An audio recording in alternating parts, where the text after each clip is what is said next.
Support for Digging Deeper comes from the Penn State Alumni Association, connecting alumni to the university and to each other. The Alumni Association is powered by pride. Learn more at alumni.psu.edu. And from viewers like you, thank you.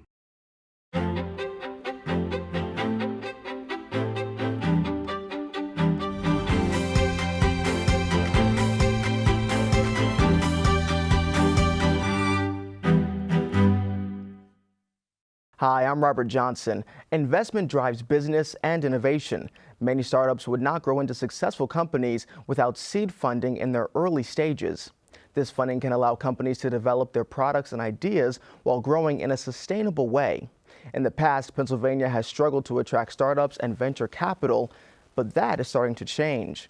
In this episode of Digging Deeper, Penn State President Eric Barron talks with Matt Rhodes, the Managing Director of 1855 Capital, and John Sider, Ben Franklin Director of Second Stage Capital, about investing in Pennsylvania.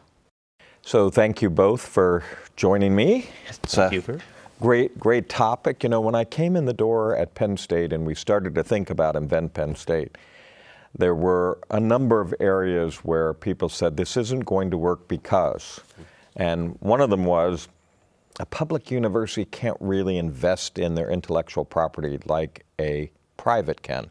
Too risky. Too much of your money is tuition or state. And if you pick the wrong company, you know, you're going to get some negative publicity for it. And the second part of that is, and neither will your community. It's not big enough. You need to go to a Boston. You need to go to a Silicon Valley. So in that equation of things, what's 1855? Well, 1855 is a venture fund that we began here in the community that really is intended to be a local source of early stage venture capital. And it's interesting, Dr. Barron, because when you came in, I had the privilege to spend some time on the Research Foundation board, and we were having this conversation for years and before that in the College of Science about we have such breakthrough inventions, intellectual property, innovations, and so how does this stuff come out the door? And you really do need that source of local venture, high-risk capital to allow this stuff to be experimented with in the marketplace. So 1855 Capital plays that role of being a local source of early-stage capital to Penn State-related startups. And so this is the funding that you get at the very beginning of a startup. Is that true, or is it broader than that? Well, so it's probably not at the very beginning. There's a little bit of, again, if you talk about just the pure university activities, the university does provide some grants to its professors, and there's a movement out to the marketplace. And then there is in several early stage grant processes, and Ben Franklin Technology Partners as sort of early stage help and de-risking the opportunities. We start looking at things real early on. By being local, we can track things for a while, but we try and put them in a position where they can accelerate their way to those opportunities. I had the privilege of having most of my career actually on the West Coast, where venture is a very active part of the opportunity. And there's a very interesting attitude there. It's not about, is it the right amount of money? It's really, is there an opportunity, and is now the time, and how do we take advantage of it and allow that opportunity to find its way to the marketplace? And where does the investment dollar for 1855 come from? So the way a venture fund is structured is that we take responsibility to find the deals, source the deals, and qualify the deals, and we raise the money from a limited partnership. The limited partnership is a collection of investors who want to participate, and consists of institutions. State of Pennsylvania has participated in our fund. We have some money from various parts of the university, but most of the investors are actually individuals. And in this case, we have about 40 alumni who are 40 alumni, so they're quite broad. So how do you compare that with a Ben Franklin fund in terms of what your mission is and where the money comes from? Well, it's slightly different, but very symbiotic. Yep. So we are an economic development organization funded by the Commonwealth, specifically to advance technology enterprise in the 32 counties that we operate in. We're headquartered here in Innovation Park. The easiest way to think of our activity is as a startup stage venture capital fund. So really kind of earlier than Matt. Typically, we're the first money in after the founder's money, okay? We're trying to identify high potential, high growth potential, innovative technology companies. And then what we're trying to do is de-risk them with the various activities that we do, invest capital, provide management consulting support, a number of different training programs. We try to make those entrepreneurs and those companies de-risked enough so that investors like 1855 and others, angel groups, maybe institutional, feel more comfortable to.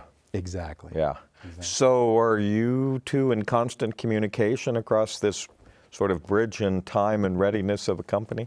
How many times a day? I'll just say that my wife is number one on my speed dial and Matt is number two. Two.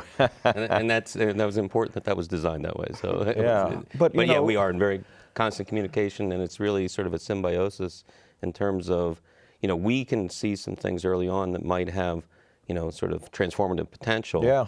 But there's some, structuring that needs to be done before we want to put too much of our investors' money at risk. I mean, we have to be a fiduciary of our investor.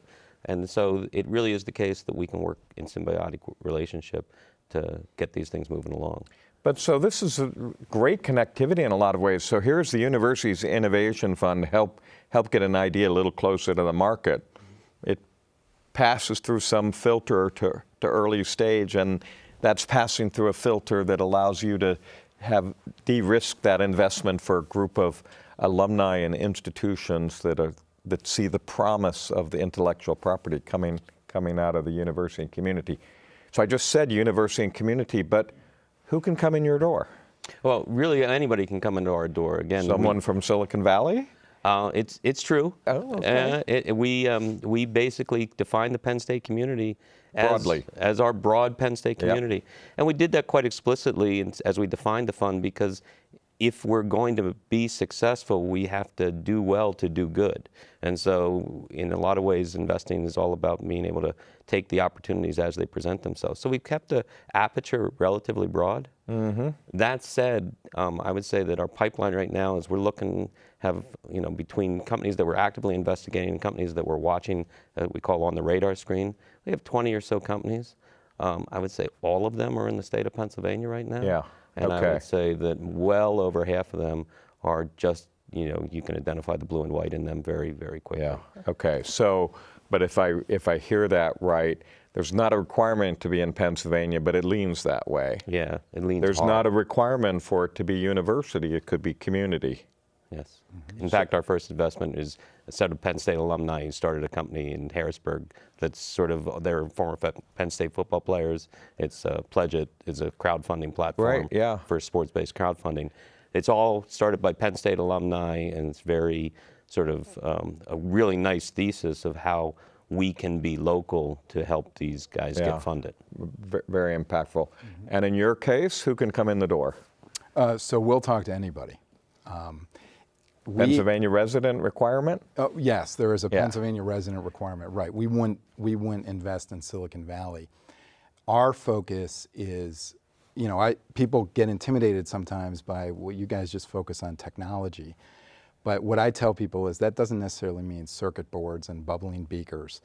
If we believe something is truly innovative, in that it's novel and unique and could disrupt an existing marketplace positively, we'll take a strong look at that. So it's not just really high technology companies. We'll do a pretty broad set of innovative companies as well. So a lot of people imagine, and obviously your first example was a set of Penn State alumni, but a lot of people imagine this as coming out of the faculty and going through this process, or someone that is setting up in the community. Are you seeing students starting to flow into this pipeline? I was with one on Friday who was pitching in Philadelphia to a room full of angel investors. And I believe he graduated last year. So this is a company called Phospolutions. He did graduate last year, Hunter Swisher. Yes. And So the answer is absolutely, and there's real-time examples of that.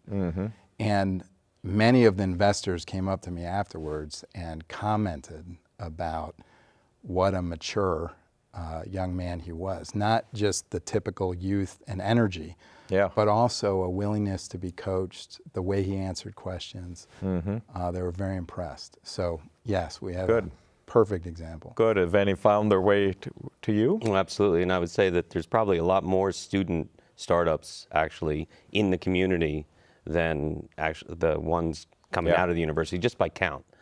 Now, the students, sort of the range of ideas, their ability to actually carry through on those things, that's a much broader spectrum as well. So, but I think that's, again, why we've set the aperture wide, is say, you know, hey, there's students, and there are several that we are, including Hunter, who we're working with on a regular basis to try and see how we can form them. In the case there, our value proposition is to help them really understand how to pitch to investors. Also see if we can attract outside investment. Again, we're in high risk investment, and one way that we de-risk is we try and create syndicates of co-investors.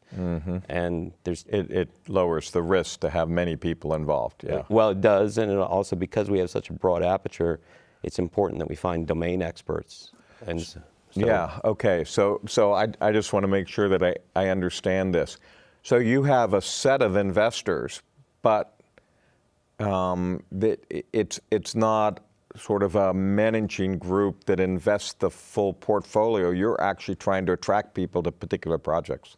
We're trying to attract people and other investors and other VCs in terms of it helps carry the load, gives financial strength to the company, gives us diversification of perspective, and it really is, again, one of the things where you're trying to build out the network.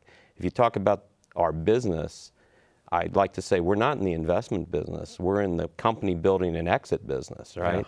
And so to do that, you really need to bring in sort of a connectivity to all these marketplaces. And so we can be connected to the inputs, but making sure that we connect our opportunities to the markets and the outputs is really important as well. You know, so this is really sounding like this rather web that is developing. So what are all the relationships like? Do you reach into the Happy Valley launch box or another launch box that might be within the domain for Ben Franklin? Are you interacting with the Office of the Vice President for Research? What kind of web is being built here in terms of the relationships? You described for the two of you on speed dial for each other.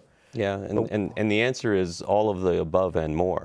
Right? And so, trying to make sure that we're talking to, James Delatry and Neil Sharkey in the office, understanding sort of what's coming out of there, going down to the launch box, Lee Erickson and the work she's doing down there in terms of, mentoring those companies, and just being aware of what's happening in the community.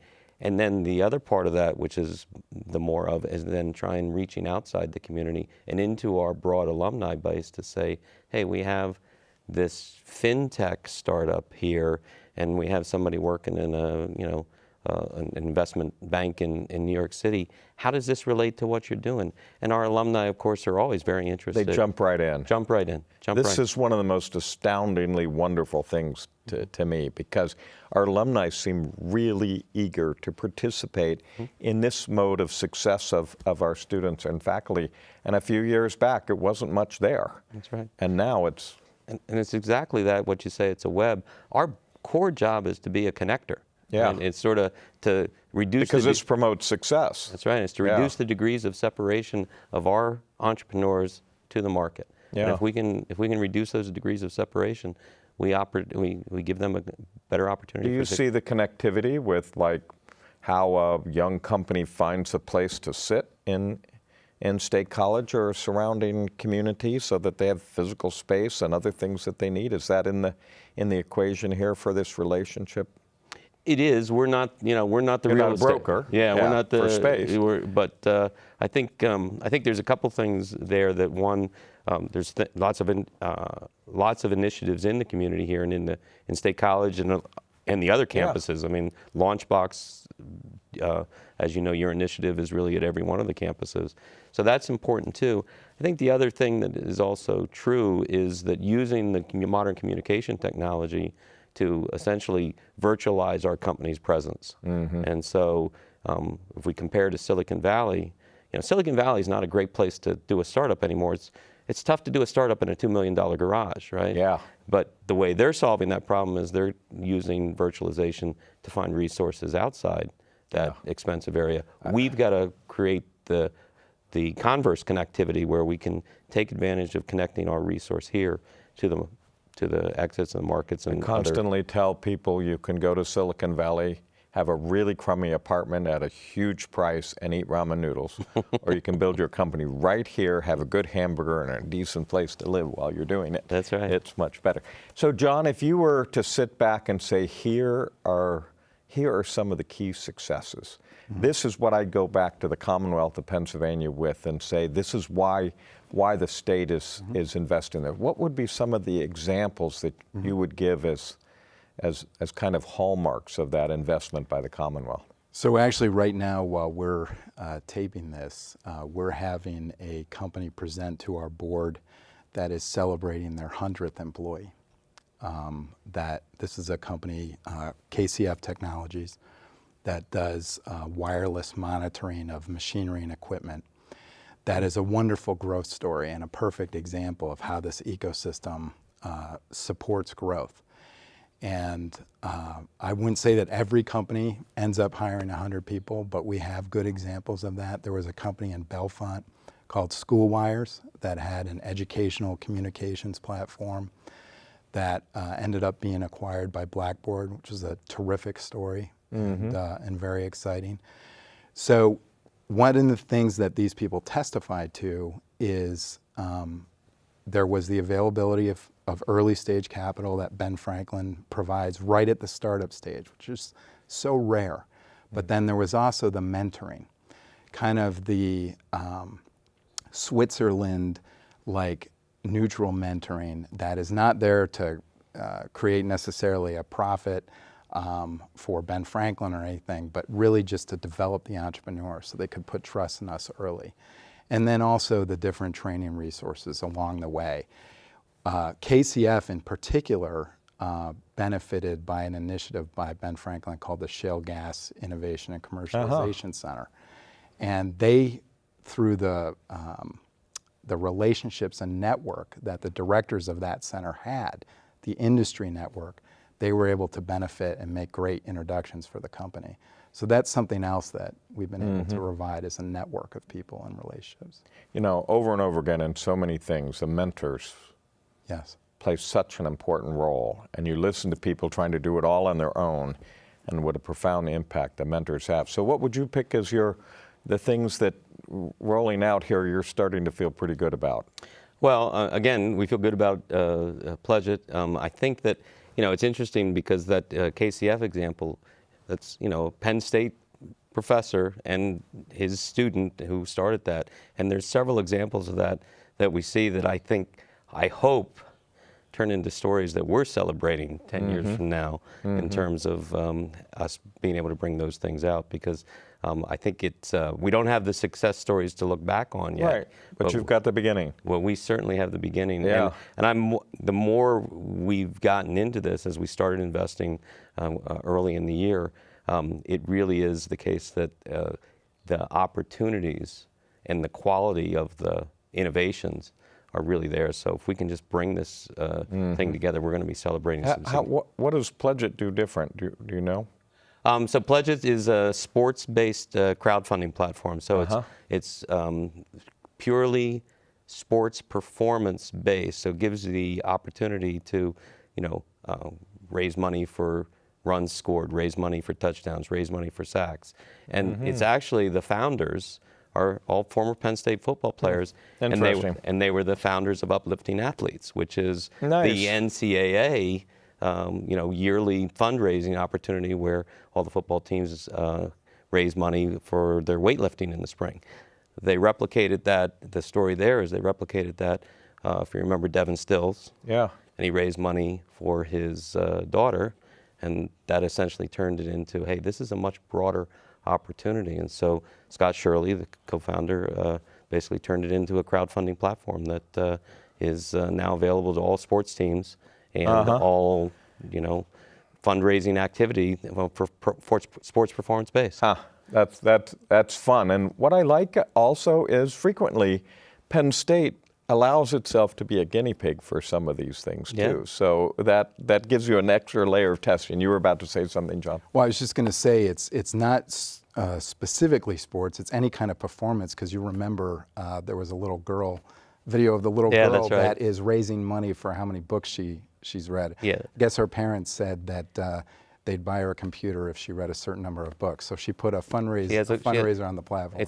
It's active right now. Is it? Yeah, you can pledge for, I forget the young lady. So it's actually very broadly applicable to any metric. It just sounds like fun. So, this just went too fast and it's too fun to think about.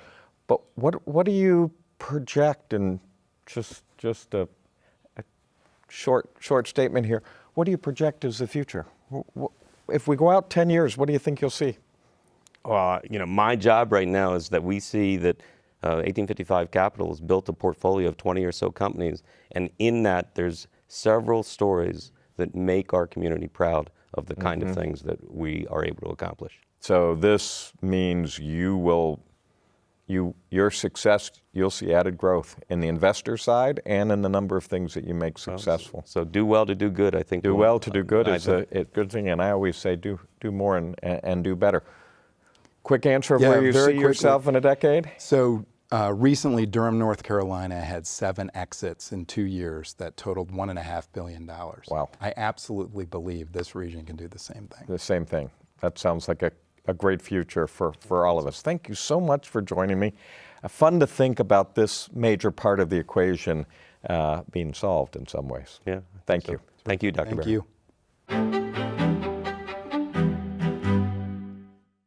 Dr. Barron, fascinating discussion about business and innovation you just had there. In the Smeal School, in the Smeal Business Building, there's also been some business and innovation happening there with the Philadelphia-based coffee shop Saxby's opening up, and it is completely student-run from the baristas to the managers. Students are working there. They're getting college credit along with a salary as well. Pretty fascinating. So why do you think this student-run entrepreneurship is so vital to a Penn State education? It's a real world experience. It goes beyond the classroom. What we see over and over again is this evolution in the educational space, which went from delivery of information to really something that is delivery of information plus experiences. And this is just a great example of the full set of experiences. And by the way, you pick up a little bit of salary. That's not so bad. But it's on your resume, and you've had that practical experience that takes advantage of what you've had in the classroom if you're lucky. So another thing impacting students, and you just recently released your vision for this, is the One Penn State 2025 project. So can you explain what that is for those who don't know, and also how that will directly impact Penn State students through that new initiative? So part of it is, can we take all the transactional parts, the bursars and admissions and all of these different components and registration, and take the time sink out of it? So students aren't spending time doing that. They're spending their time in the educational environment. So a deliberate effort to bring all these things together, kind of one-stop shop, and to be able to move forward in that way. Can we do an even better job of making sure that the curriculum across the entire space, from World Campus, campuses, University Park, are well integrated so that they're always the building block for the next level? We do a lot of that, but we'd like to take that to the next level. Can we make Penn State your university for life? Every time you need something, you don't have to re-register, you don't have to reapply. You're already there. You just sign up for the course that you need. Oh, I want a minor in chemistry. I always wish I had a minor in chemistry. It would help me in my job. Fine, come into the portal, sign on. Penn State, you're a university for life. So this takes the notion of lifelong learning one step forward. We're always there for you. Graduation isn't an endpoint, it's a beginning. And all of this, we think, also makes us a more efficient, effective university. Good to hear. I like that. Graduation is not an endpoint, it's a beginning to Yep. further learning. And I know something that is near and dear to your heart. Dr. Warren Washington, we had his symposium earlier this month. We were both a part of it and got to experience his company and just his legacy. And for those who don't know, he's the first African American to earn a PhD in meteorology at Penn State, the third African American to do so in the nation.